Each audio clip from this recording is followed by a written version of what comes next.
one of the most dominant races in the history of the championship. Mitch Evans wins in Mexico City. Yeah! Mitch Evans through the final corner to win the Romy Prix for Jaguar. This is how it's done, mate. Superb drive. Hello and welcome to Recharge at Home, and I'm delighted to say that for this episode I'm joined by Tung and James Calado. So welcome to both of you. Hopin, we haven't seen much of you recently. Yeah, I've been, still up and running here in Hong Kong, mostly staying at home, obviously.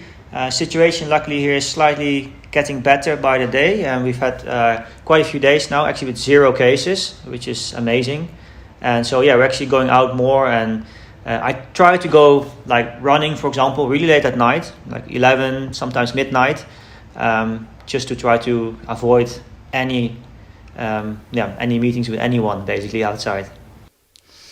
And James, how are you doing? You out running? I'm bored. I'm really bored. I'm just stuck here really. I'm trying to get as much training in as I can, but there's only so much you can really do, and it's frustrating. I want to be back on the track, but obviously sticking to the rules, staying at home, staying safe. Just doing what I can really to keep myself occupied. Right, well, but the reason we have got you both together is because we're going to talk about sort of your differing insights into being part of a historic brand like Jaguar. And also you've been racing in the same championships for how many years? Because you've both been racing in WEC together. So how many years have you known one another? We've raced against, not really against each other, I would say, in WEC, but we raced in the same race. But I have always been in prototype class in LMP2, whereas James has always been in GT Pro. He's actually always this annoying guy that's in the way. We always find you guys the most annoying ones. No, but I know. But my first year in LMP2 was in WEC was in 2016. Yeah, I started 2014. Showing was my your age first there. year. So. Yeah. Well, I'm not going to ask James why you find Hopin annoying. Obviously, you're in a GT class, so you are therefore going to be slower. Okay, James, why do you find Hopin annoying? I don't find him annoying, Not him. Personally. I just find the LMP2s frustrating because they're kind of in between LMP1. No, I said that wrong. But they basically make it hard for us. When they overtake us, we just lose a lot of lap time. Yeah. Okay. Fair. And that's Fair basically enough. it. Fair enough. But it's the same for them, I guess. We get in their way. So. Yeah. Well, actually, that's the nature of that type sides. of racing, isn't it? Everybody's... It's the same. It's the same. I think we always, after we get out of the car, you're always like, this guy in the Ferrari, they're always blocking you on the braking. In the end, what James says, they're just trying to... Whilst we're talking about this, just explain the differences in classes. Hopin, you talk LMP, James, you talk GT. So, Hopin. Obviously, LMP2 class is a prototype class, but it's a spec car. So it's not a car that's being developed by a team, such as, for example, in Formula E is the case with the powertrain. We have to buy a fully spec car from a manufacturer, which in our case is Orica. And lots of power, 600 horsepower, lots of downforce, big tires. Very exciting cars to drive. And because of the downforce and the aerodynamics, they're obviously a lot faster in terms of lap time compared to a GTE Pro car. We always... I think it's one of the nice elements of endurance racing, that you're always at the track at the same time with many different classes, different speeds, and constantly having to anticipate, especially in tracks like Le Mans, where closing speeds are, I would say over 30, sometimes 40 kilometers per hour difference. So, you have to be always sharp and aware. And James, of course, prototypes mean that they are designed specifically for racing. GT cars, on the other hand, sort of come at it from, if you like, a road car backwards. So explain, because there's also 2 categories. Yeah, so basically we're not a prototype. We base our cars on road chassis. But at the same time, they are completely different to a road car. So my race car is a race car. It's nothing like what you'd get on the road. but like said, it's slower than the prototypes, less power, less downforce. But honestly, with all that extra weight, really difficult to drive. GTE is really competitive. So it makes for really close racing. I guess everyone's seen the whole Ferrari Ford thing, and it's nice to be part of that history, or was last year anyway. So all competitive classes, just obviously all different to drive, but all very enjoyable. Well, the reason we're all here together now is, of course, because of Formula E. And Hopin, you were part of the whole Formula E movement from the very beginning. You must have seen the championship develop exponentially over the last few years. Yeah, absolutely. Actually, the first time I ever drove a Formula E car was at a development test in Spain. It's early in 2014. And I have to say, from that first test that I did until today, the development that Formula E has gone through is just enormous. Of course, at that time we were speaking about the Gen 1 car and now the Gen 2 car, but don't forget, in the very first season of Formula E, every team had to use an identical car, identical powertrain, whereas now everyone is in the possibility to develop their own powertrain. And with that, and especially now with the Gen 2 and the introduction of the brake-by-wire, I mean, the cars have been, even though I think many people still think they're very hard and complicated to drive, they have become so much better in terms of drivability. It's a huge difference, and it only shows the development and the progress in terms of technology that has been taking place in just the last 5-6 years. And James, you were on the original roster, weren't you, of drivers interested in Formula E? What was your impression of it from being outside of the championship and looking in? Yeah, obviously, I was part of that amazing group of drivers, but I think, like I said in the last episode, didn't really get the opportunity to be able to get involved in the series due to my Ferrari commitments. But if I'm honest, at first, along with a lot of people, I thought it was skeptical. Like, I didn't really think it would be that good, honestly. But as Hopin said, as the time's gone on, as we've got to this second generation of car, technology is insane. The cars are amazing in what they can do. The championship has grown every single year, which is amazing to see. It's now one of the highest ranked championships in the world. And it's going to become a world championship officially, which is great to see. So yeah, it's grown massively. So, Hopin, your initial role with Jaguar Racing was as test and reserve driver. Just explain what that meant. I think especially in the early phases, it was more focused on track support. I think the drivers in Formula E, especially due to the compressed time schedule, don't forget Formula E weekends don't really run over a weekend, they run over a single day. And anything that you can contribute, I think, from a driver perspective to the technical team is very useful information in such a compressed time schedule. And I think since I've joined Jaguar Racing, we've also made massive progress in terms of our DIL, Driver in the Loop simulator. And that, of course, is a new element which is very helpful and very important to on-track performances. And that's part of the role that I have, to offer support to James and Mitch behind the scenes, really, when they are trying to do their thing at the track. And James, how important is input from another driver, another pair of eyes, if you like, even just going around the track and looking at different corners, to sort of solving some of the problems that you encounter over the course of a race weekend? It's massively important.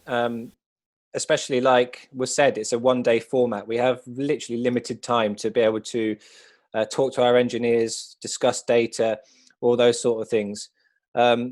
So what Hopin's job is to be able to take our data, our input, and put that onto the DIL, which is the simulator back at Grove, and he's able to tell us if things work and if things don't, and ultimately if he's quicker in a corner than us or not. And he can feed that information back to us, and we can learn from that going into the next session. So vitally important for both me and Mitch and the whole team. It's not just driving. Sometimes it could be software updates and little changes in the software. So absolutely valuable. of course, it's really important that anybody who's not familiar with the championship understands the challenge of working over a single day in a remote location. You're not in a proper garage, you're in a makeshift pit. Very often it could just be, I mean, it's really challenging, isn't it, James? Yeah, it is. It's hectic. It's pretty intense. At the same time, though, you kind of just try and take that out your mind and do the job that you need to do. Everything's kind of subconscious. You just do everything step by step.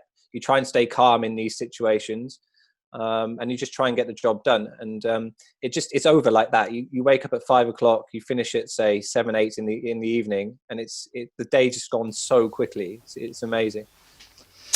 And hoping one of the other things that you were involved in, which is, I mean, it's just had such phenomenal success, was the Dragon Challenge. Now, so far it's had sort of over 35 million engagements, which is incredible. But just explain what the Dragon Challenge is, and then just how you went about preparing for it.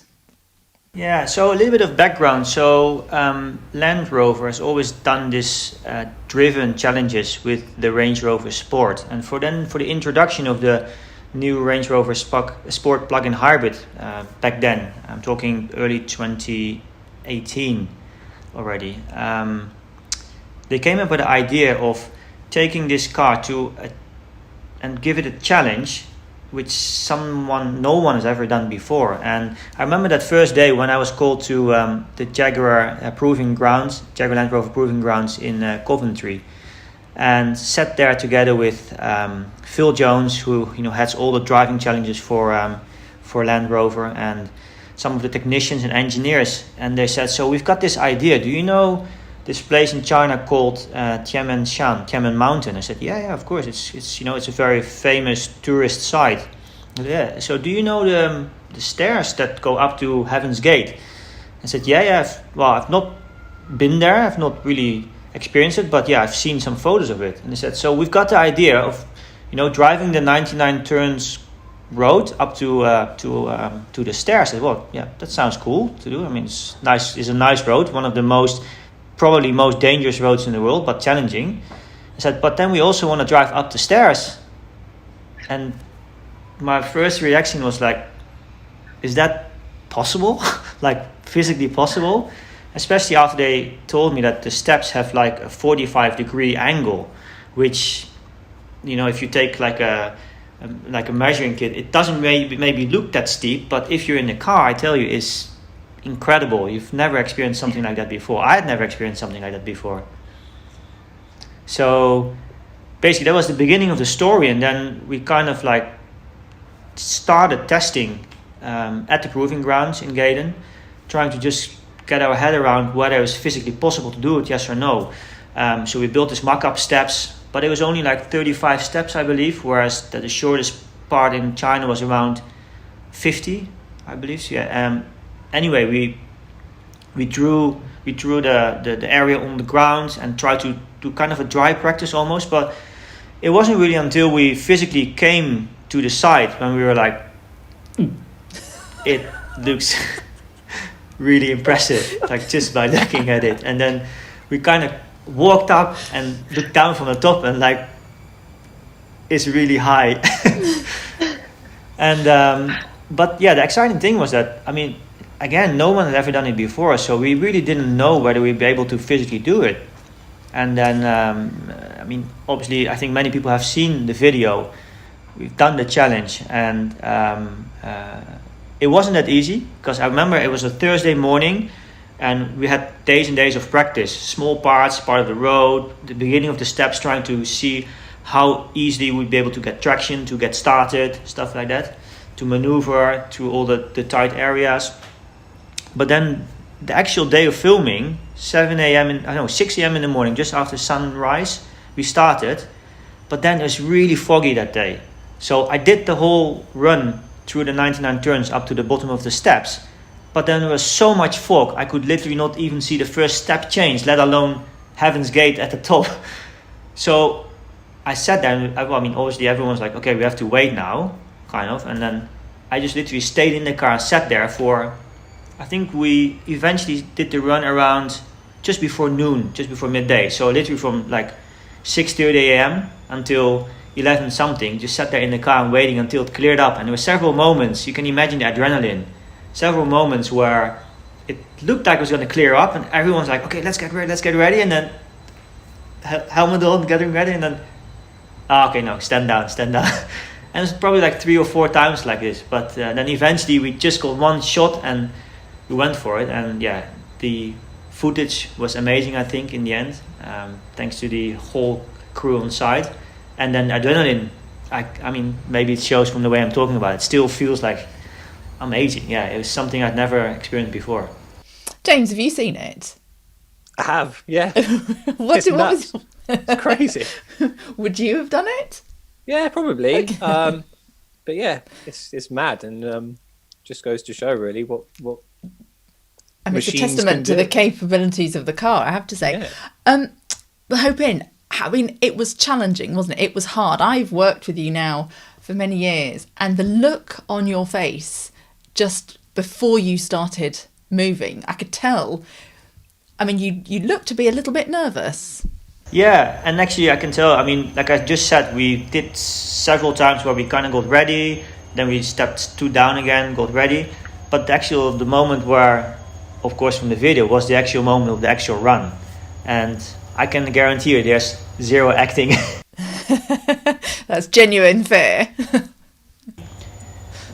It felt like a very different kind of pressure. Of course, when, you know, James and I, for example, we go in a race car, we're very familiar with what we do. We know what we need to do. We know what to expect almost. But then for such a thing, I had no experience. No one had any experience.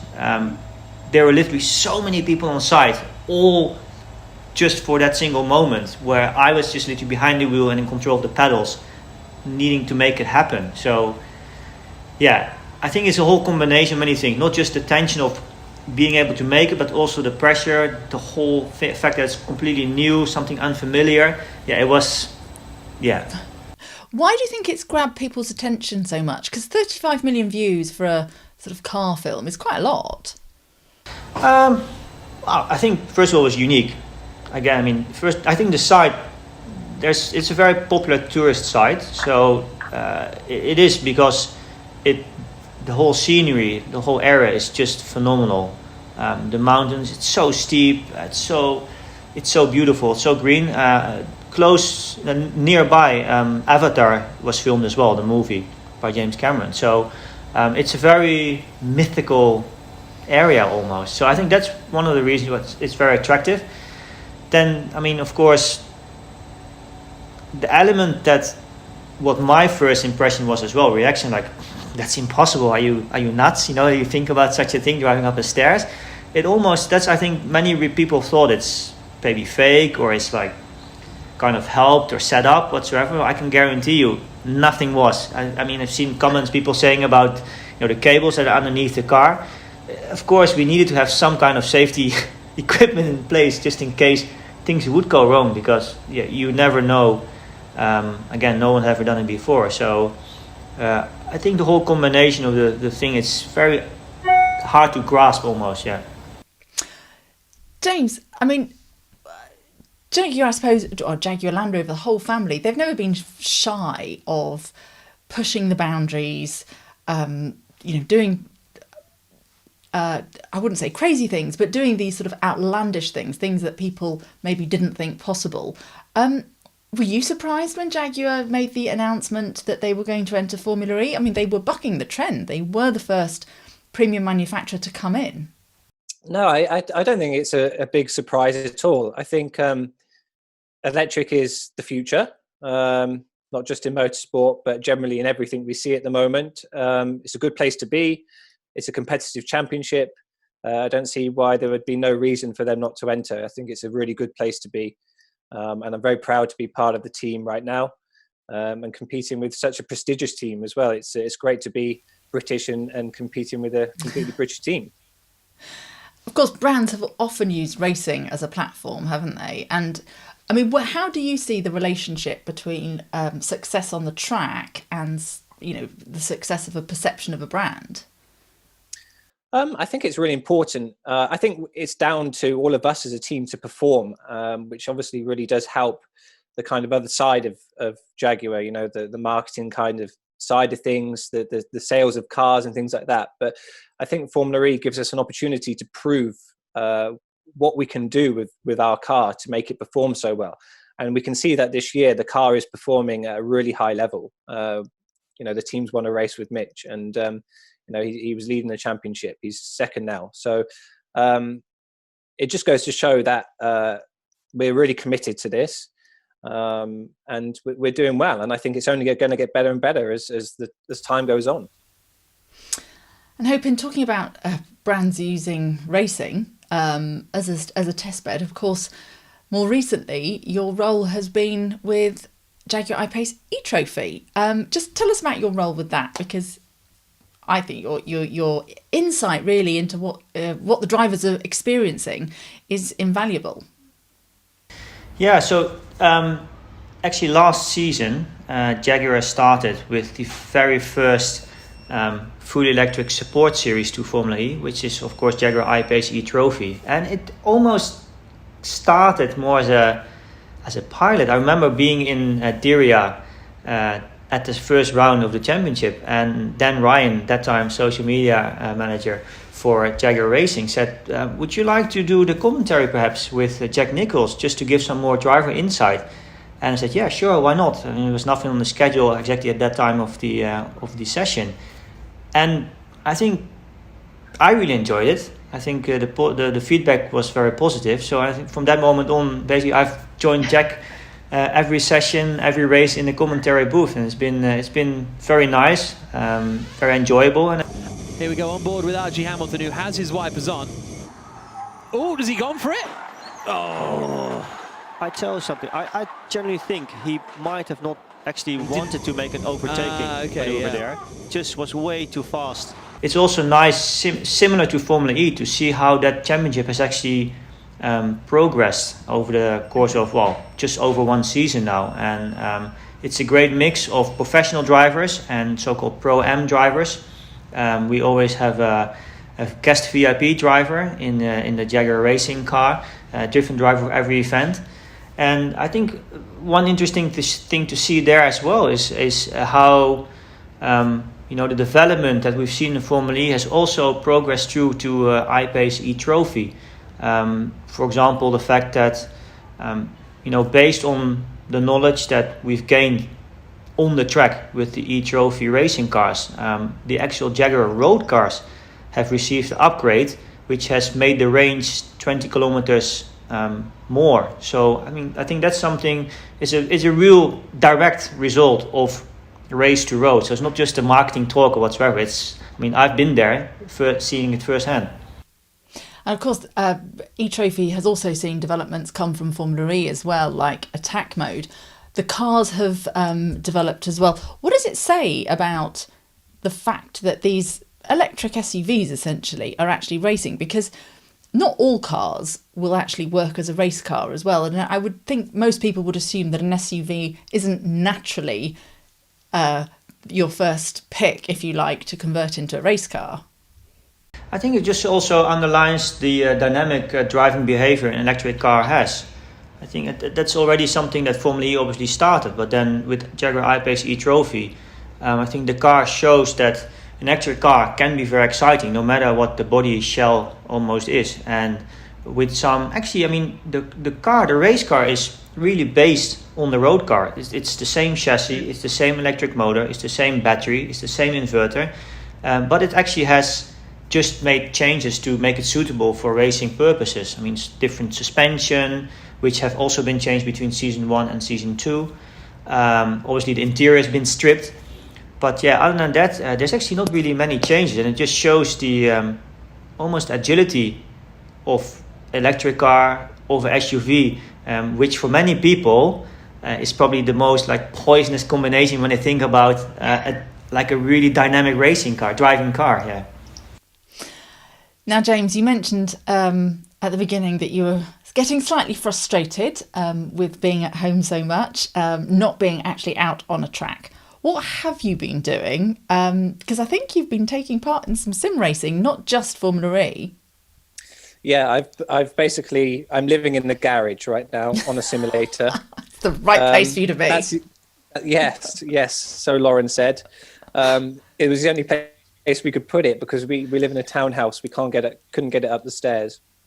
So sat in the garage, taking part in the Race at Home challenge in Formula E, which is proved to be a little bit frustrating as well. I got absolutely wiped out by Da Costa about 5 times in the first 3 laps, so suspension broke.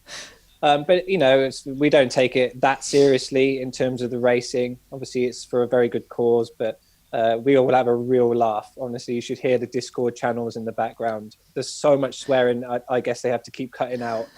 It's hilarious, but it's good fun. And not only that, doing a lot of GT stuff with IMSA and the All Stars race, and that's proved to go or has gone really well. So just going to continue doing that at the same time, training, obviously, like we said at the start. And yeah, that's pretty much it. So how similar is the sim racing experience to racing a real car, a real Formula E car, but also the sim experience that you have when you go to the big sim down at Williams? Yeah, so there's a big difference between the professional sim that we have down at Grove and what we're using just in the garage right now. It's the one that I'm using now for the fun races is not really that realistic, if I'm honest. It's just more of a fun thing where you can really get into it. I think what is realistic is the racing side of it, where you try and respect each other. The racecraft kind of side of things is really realistic. But in terms of actually the physics of the car, not great in any series or championship. But then when we go to the real simulator, it's pretty much spot on. You can't imagine. Sometimes you really do feel like you're in the real car. That by when you spin or you're about to crash or until you literally react in the same way. You let go of the steering wheel, you prepare for impact. So that just goes to show how real it is. And these engineers, these guys are using the simulator to put everything that we do in reality on track. So that's how real these sims are. With all the sim racing, I mean, one thing that that seems to be coming through quite a lot with the sim racing feedback is that it's very different to actually racing the real car. Are you worried at all that with all the sim racing you're doing now, you somehow, for want of a better expression, lose your seat, lose that instinctive feel that you have when you're actually in a car, because you're now starting to train your senses not to feel with your bum as much as takes sensory input through your eyes and maybe your steering wheel? Yeah, to be honest, I don't think the sim will have an effect on what we can do in reality. I think what will have an effect is the fact that we've not been in a car for so long. You start to drive so much that you get into a rhythm and it becomes second nature. You just get in the car and you know exactly what it's going to do. But when you've had a break of more than, say, 3-4 weeks, you always feel a bit rusty going back into it. And it doesn't take long to come back, but there is that element of time it takes, especially in a Formula E weekend, where there's limited practice. You just need to get that out of your system as quick as possible. It'll be the same for everyone. But the answer to your original question is I don't think the sim will change our driving style on track. Honestly, it is really so different that I don't think it could. And how important do you think this explosion of sim racing is for race fans, certainly to get us through lockdown, but also moving into the future? Do you have a view on where it's going, either of you? I mean, to be honest, one of the things that I've noticed is, I've been trying to get my sim setup done here in Hong Kong, but it's just extremely hard to get parts for it because the entire world apparently has started to go sim racing now. I don't know if you have one, Amanda, at home, but everyone wants to go sim racing because it's a very easy opportunity also to race against, professional drivers, guys like James as well, who are also taking part in many different races apart from Formula E. So I think it's it's very positive. It creates a very direct connection between the fans and the drivers and the sport, and I definitely think it's there to stay. If you see, I remember back in the day, if we talk about, I don't know, like 10, 15 years back, let's say, simulators just in general, even Formula One at that time, were relatively new. Not many teams had one. I think Williams was probably one of the teams that pioneered in terms of simulators. I would almost argue that the simulators that a lot of people have at home nowadays are probably the same, if not better, of F1 spec back then. So it just shows how that development has also been going, and it's definitely there to stay. Yeah, and I think it's positive. It will just give many more people the opportunity to also enjoy and experience what we love to do, which is driving a car. Well, James, answering your question, or no, hoping, I cannot sim race. I can't even get the things to drive in a straight line. And I don't know why. I mean, you'd think that was reasonably straightforward, but not for me. I mean, this explosion in sim racing, one of the things that struck me, I was really surprised about, was that, in fact, some Formula One teams have now got links with big esport teams. And they're not even doing racing. These are other types of games. But they're putting their sim athletes or their esport athletes through the same performance programs that they're doing with the drivers. I mean, what do you think those esport guys are getting out of it, James? Well, firstly, on the esports guys, they are much quicker than the professional drivers. I have not seen one professional driver actually beat a sim driver yet properly. Yeah. Why? Well, it's obviously a skill to sim racing, and from the rumours and the talk with all the drivers, it is an art. It really is, because not only do you need to drive differently on a simulator, and like you said, it's easy to crash on a simulator. These guys are consistent within hundredths every single lap, which is amazing. But yeah, they're just so good. And the winners of these, we've got the All Stars Championship going on, or just finished actually, and a sim racer got the opportunity to actually test. I think, correct me if I'm wrong, a McLaren F1 simulator. So it's bringing these guys into the sport. And it'd be intriguing to see if they can actually do the same in a real race car, maybe one day. Do you think there's going to be stuff, I don't know what, that we, as in real racers, are going to actually be able to learn from the sim guys? As you say, if they're still beating on a racing simulator, they're beating the actual drivers. Perhaps when this guy goes to the sim, the McLaren sim, that he may be able to give some input or insight that hadn't maybe ever come to light before. Do you think? Possibly. It's funny because all the pro drivers we're all trying to contact these sim guys for all little tricks and techniques, and they're not giving away anything. They are not giving away anything. I bet it doesn't sit well with you guys that you're being beaten by non-racers. Oh, it's so annoying. It really is. But fair enough. I'm learning little things as we go on. As the weeks go on, there are a few steering settings and things like that. But also, ultimately, it depends what sort of kit you actually have. You can spend thousands of pounds on a steering wheel, which could make you a tenth or two better.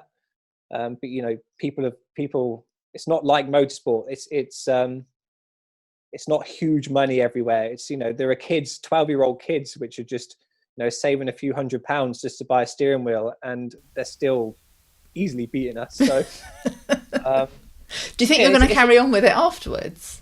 It's not the healthiest of sport, should I say, because you need to be on it hours to be able to be as anywhere near as quick as them. So you find yourself spending 6 or 7 hours on the sim, when really actually we should probably just be out for a run and trying to keep physically fit. So it's a matter of combining the two. Yeah. Okay. It's very good. It's one thing definitely good for professional drivers. It's good for character building, because I can't even count anymore the number of tweets I've seen from professional drivers saying "sim for sale," "sim, I just broke my sim," "sim, I want to toss it out of the window." Yeah, well, I might have one for sale for you soon, buddy. If you really want one. But actually, I mean, just to continue what you said, there's actually been quite a few drivers who've come from sim racing into racing cars, and there's actually a lot of active race drivers as well who, apart from their job as a racing driver, not necessarily are the amateur sim drivers at home, but do additional sim work for different racing teams as well. I mean, Will Stevens, my teammate in WEC, for example, he's a sim driver for McLaren. One of his colleagues there used to be Rudy van Buren, a Dutch guy who actually got that gig because he won a competition called the World's Fastest Gamer. So it's quite interesting that there is a direct link, and I think that also motivates so many of those youngsters at home and so many people at home to actually start this active, simulator driving. And sometimes, just what James said, it made me think back about this. Whenever, as drivers, we go with a bunch of friends, drivers maybe together, we go to a local go-kart track, like a rental go-kart track, and you all rock up with your helmet and your kit, and then you obviously try to beat every record that there is, and then you end up after the session, barely making it into the top 10, and you just scratch your head like, how on earth is that possible? But it's kind of comparable with sim racing, isn't it, James? Yeah, that, or you've been roofed and you're on your head in a tyre or something. Yeah. We're all just desperate to get back on track, aren't we? But one of the big announcements that we've had over the last few weeks is, of course, the postponement of the new Gen 3 car. How important is it for a championship like Formula E to be really pushing the boundaries of the technology that is, it's not even available on road cars yet. How significant do you think that is for Formula E? James? Oh, that's a big question. That's a big question. Well, I think it's all down to them to put the championship in its place and make sure that their decisions are the correct ones for the future of the championship and electric kind of vehicles in general. Drivers always want to go quicker. We always want more performance. We always want more grip, more power.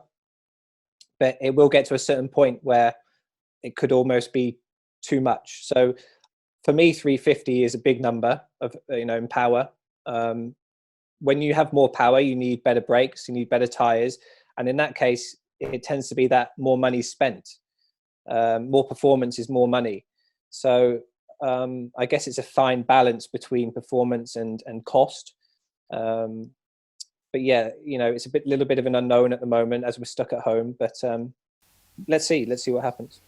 And Hopin, what do you think? You've seen the championship move from, as I say, a car that every single team had, to what is being proposed now. Certainly what we're running with Gen 2, and what's being proposed with Gen 3. I often read comments from many people, for example, like, until they open the battery pack for development, how fast development going to be. I think Formula E has done a very good job until now to, first of all, control costs, because cost control is always a big topic in motorsports. And second, by not opening up too many components for development, the regulators have really forced the constructors, us to focus and develop those areas even more in depth. So as James touched earlier in our podcast, software, for example, is such a crucial thing in the championship, and it's actually the only thing we can actually change during a championship year, because the powertrain by itself will be homologated before the start of the season, so we can't make any physical change to the parts there. But by restricting even those parts for which you could develop before homologation, so much effort, so many hours of engineering have gone into that, and I think it's quite interesting to see is that there's so many different solutions. You've seen dual motor, single motor now, of course, everyone, different types of drive shaft, rear geometries of everything. But in the end, when you look at the grid, everyone is within thousandths of a second, and that, it just shows how much deregulations, and also, you know, the championship has pushed forward the development of electric vehicles in general and the technology of it. So exciting times lie ahead for when we can eventually get back on track. So guys, James and Hopin, thank you so much for joining us and giving us your welcome. insights. And remember, you can download this podcast on Instagram and YouTube and from all your other normal podcast providers. We'll see you soon. Bye-bye. One of the most dominant races in the history of the championship. Mitch Evans wins in Mexico City. Mitch Evans through the final corner to win the Romy Prix for Jaguar. This is how it's done, mate. Superb drive.